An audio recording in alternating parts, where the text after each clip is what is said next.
Hello, ഞങ്ങൾ CLF cut off entry നടത്തുകയാണ്.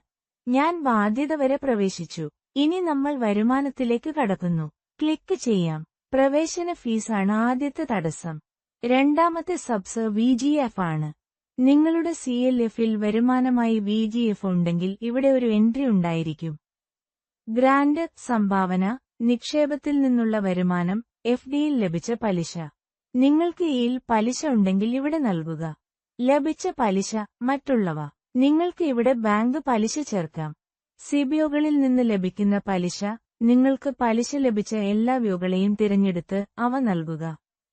അംഗത്വ ഫീസ്, മറ്റു വരുമാനം, പിഴ, ലഭിച്ച വാടക.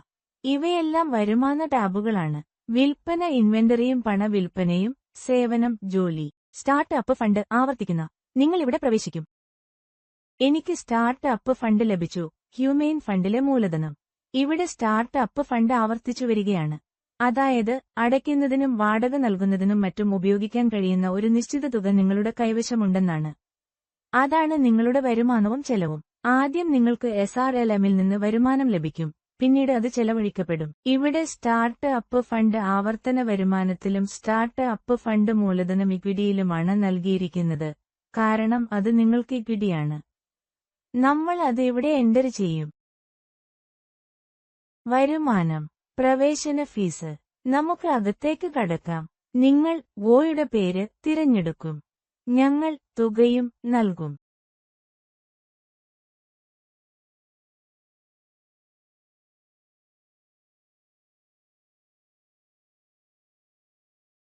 പ്രവേശന ഫീസ് 200 രൂപയാണെന്ന് ഞാൻ കരുതട്ടെ.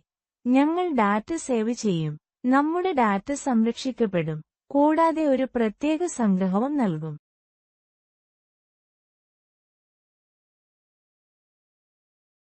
ഞങ്ങളുടെ സംഗ്രഹവും ഇവിടെ പോസ്റ്റ് ചെയ്തിട്ടുണ്ട്. എല്ലാ വോക്കളിൽ നിന്നും പ്രവേശന ഫീസ് സ്വീകരിച്ചിട്ടുണ്ടെങ്കിൽ നിങ്ങൾക്ക് ഇവിടെ പ്രവേശനം ലഭിക്കും.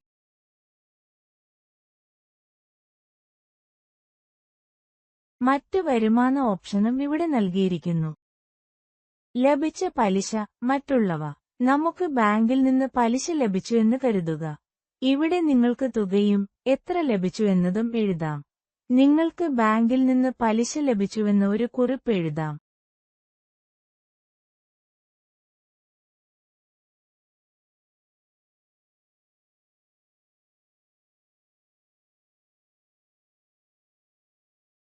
നമ്മൾ പച്ചടിക്കിൽ ക്ലിക്ക് ചെയ്യും.